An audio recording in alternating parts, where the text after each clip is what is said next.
चलिए हम लोग आज की स्टोरी स्टार्ट करते हैं। बहुत लोगों ने कमेंट किए थे कि आपकी स्टोरी से हमें पॉजिटिविटी मिल रही है, नेगेटिविटी दूर हो रही है, डिप्रेशन में से बाहर आ रहे हैं। सो इसी वजह से हम लोगों ने ये स्टोरी बोलने का जो हमारा ये है दो डेली बोलने का, वो हम लोगों ने कंटिन्यू रखा है। डेली मैं सोचती हूँ आपके लिए कि मैं आज क्या स्टोरी बोलूँगी, आपको कैसे क्या होगा। तो चलिए हम लोग आते हैं हमारी स्टोरी पर।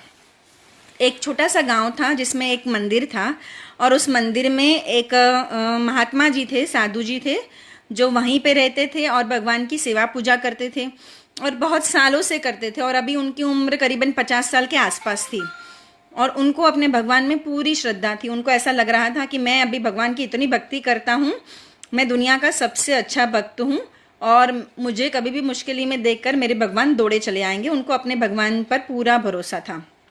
एक दिन क्या होता है, उस गांव के बाजू में से एक नदी बहती होती है और उस नदी में बाढ़ आ जाती है। उस नदी में बाढ़ आ जाती है तो पूरा गांव खाली करने का आदेश दिया जाता है कि आप सभी को पूरा गांव खाली करना पड़ेगा, क्योंकि वो नदी का पानी गांव के अंदर चला आता है और बढ़ते ही जा रहा है। तो सारे गांव वाले लोग गांव खाली करके जाते हैं और फिर ये महात्मा जी अपने मंदिर में ही रहते हैं। उनको ऐसा लगता है कि नहीं, मुझे अपने भगवान जी को छोड़ के नहीं जाना है, ये जो भगवान जी हैं ये मेरी रक्षा करेंगे। तो कुछ गांव वाले मिलकर महात्मा जी को बोलने आते हैं कि महात्मा जी चलिए, सरकार ने आदेश दिया है, हमारे सरपंच जी ने आदेश दिया है कि इस गांव को छोड़ के हमको जाना पड़ेगा, क्योंकि नदी खतरे की लाइन से भी ऊपर बह रही है और कभी भी उसका पानी हमारे गांव को पूरा विनाश कर सकता है, डुबो सकता है। तो चलिए। तो उन्होंने मना किया कि नहीं, मुझे मेरे भगवान पर पूरा भरोसा है, मेरे भगवान मुझे बचाने के लिए आएंगे। तो ठीक है, गांव वाले भी निराश होकर चले जाते हैं क्योंकि उनको तो अपनी जान प्यारी होती है। उसके बाद जब पानी बढ़ने लगता है तो वो मंदिर के जो स्टेप्स थे यानी पगथिये थे, वहाँ तक पानी आ जाता है। तब जो आर्मी वाले लोग होते हैं वो आते हैं बचाने के लिए, या पुलिस वाले जो होते हैं वो नौका लेके यानी नाव लेके, एक बोट लेके बचाने के लिए आते हैं और पुजारी जी को बोलते हैं, पुजारी जी चलिए, हम आपको बचाने के लिए आए हैं। तो पुजारी जी फिर से बोलते हैं कि नहीं, मुझे तो मेरा भगवान ही आएगा बचाने को, वो मेरी रक्षा करेगा, मुझे कुछ नहीं हो सकता है। तो नौका वालों ने बहुत विनती की, पुजारी जी चलिए, महात्मा जी चलिए आप हमारे साथ। लेकिन उन्होंने मना कर दिया और उन्होंने बोला कि नहीं, मेरे भगवान जी मेरी रक्षा करेंगे, वो आएंगे मुझे बचाने के लिए, मुझे अपने भगवान जी पर पूरी श्रद्धा है। तो ठीक है, वो भी चले गए निराश होकर। फिर गांव में पानी और बढ़ने लगा और बढ़ने लगा और बढ़ने लगा और वो पूरा मंदिर डूबने लगा। तब महात्मा जी उस मंदिर के पास में एक झाड़ था, पेड़ था, वहां पर पेड़ पर चढ़ गए और पेड़ पर एकदम ऊपर चढ़ गए, ऊपर तक पानी आने वाला है था। तब तक एक हेलीकॉप्टर में कुछ आर्मी के जवान आते हैं और एक रस्सी डालते हैं और बोलते हैं कि महात्मा जी आप इस रस्सी को पकड़ लीजिए और आ जाइए हमारे पास, हम आपको बचाने के लिए आए हैं। लेकिन फिर से महात्मा की जिद थी कि नहीं, मुझे तो मेरे भगवान जी बचाने आएंगे, वो जब तक नहीं आएंगे तब तक मैं नहीं चलूँगा, मैं नहीं हिलूँगा यहाँ से।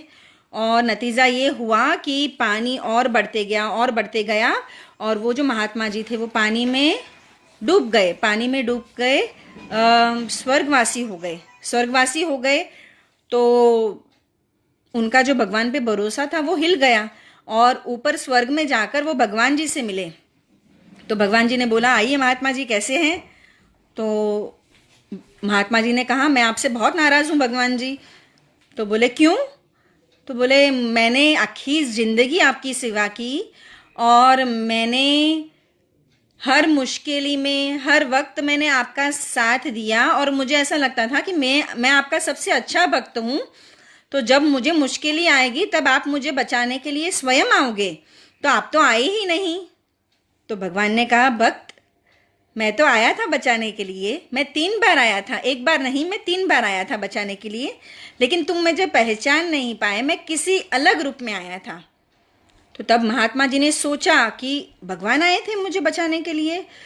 तो भगवान ने कहा, हाँ मैं एक बार गांव वालों के रूप में आया था कि महात्मा जी चलिए, तभी भी आपने मना कर दिया। मैं दूसरी बार आया था नौका लेके आपको बचाने के लिए, तो तभी भी आपने मना कर दिया।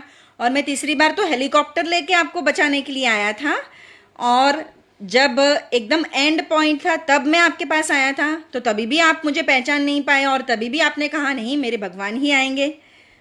तो इस बात से हमको ये सीख मिलती है कि भगवान ऑलवेज हमारी प्रॉब्लम्स में किसी न किसी अलग रूप में आ जाते हैं हमारी मदद करने के लिए, लेकिन हम हैं कि उनको पहचान नहीं पाते हैं। हम हैं कि उनको जज नहीं कर पाते हैं कि भगवान किस किस रूप में आ सकते हैं हमें मुश्किल से बचाने के लिए। उसी तरीके से अभी जो ये कोरोना वाली मुश्किल पूरे वर्ल्ड पर आ गई है, तो भगवान हमें बचाने के लिए आए हैं। किस रूप में? तो वो आए हैं डॉक्टर के रूप में, वो आए हैं नर्स के रूप में, वो आए हैं पुलिस के रूप में, वो आए हैं सफाई कर्मचारी के रूप में, वो आए हैं आर्मी के रूप में, वो आए हैं अपने शॉपकीपर्स के रूप में, अपने हेल्पर्स के रूप में। किसी न किसी रूप में वो भगवान हमारी हेल्प करने आए हैं, लेकिन हम उन्हें पहचान नहीं पा रहे हैं। हम उनको नेगलेक्ट कर रहे हैं, गवर्नमेंट का रूल्स फॉलो नहीं कर रहे हैं। हमें तो डेली मॉर्निंग वॉक पे जाना होता है, इवनिंग वॉक पे जाना होता है, सामान खरीदी करने के लिए जाना होता है। तो मैं आप सबसे रिक्वेस्ट कर रही हूँ कि भगवान हमें डॉक्टर के स्वरूप में बचाने के लिए आए हैं, लेकिन वो कब बचा पाएंगे? जब हम उनको पहचानेंगे, हम उनकी बातें मानेंगे, उनका आदेश फॉलो करेंगे।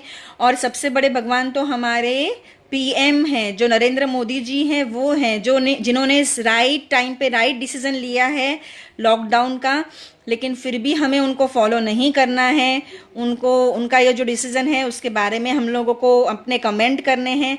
हम नहीं समझ रहे हैं कि इस बीमारी की गंभीरता क्या है। आप एक बार इटली को देखिए, एक बार आप अमेरिका को देखिए, कितनी मौतें हो रही हैं डेली वहाँ पर। वही सीन यहाँ पर हो जाएगा अगर आप सब नहीं मानोगे, आप सब नहीं समझोगे कि हमारे भगवान किस रूप में हमारी मदद करना चाहते हैं, वो किस तरीके से हमको कंट्रोल बचाना चाहते हैं इस महामारी से, इस बीमारी से। सुबह आप सबको रिक्वेस्ट कर रही हूँ कि गवर्नमेंट को भी मज़ा नहीं आ रहा है लॉकडाउन बढ़ाने के लिए, लेकिन अगर लॉकडाउन बढ़ाया गया है तो वो हमारी हित के लिए बढ़ाया गया है। तो आप सब प्लीज़ फॉलो कीजिए।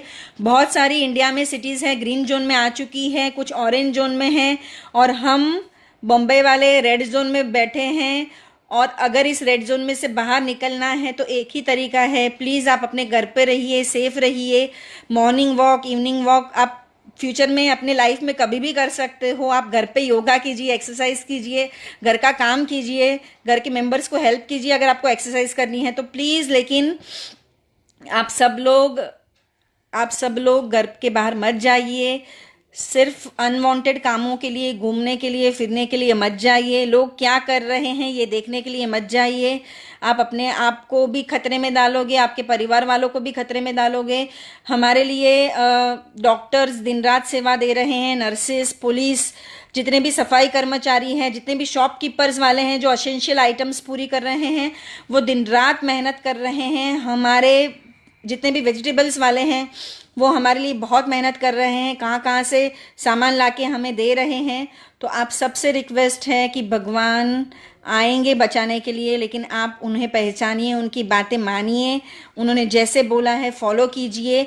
और बहुत सारे पुराणों में भी लिखाया गया है कि इस बीमारी से हमारा इंडिया यानी हमारा पूरा वर्ल्ड बच जाएगा, लेकिन उसमें भी अगर इंडिया वाले अगर चाहते हैं तो वो विश्व विजेता हो सकते हैं।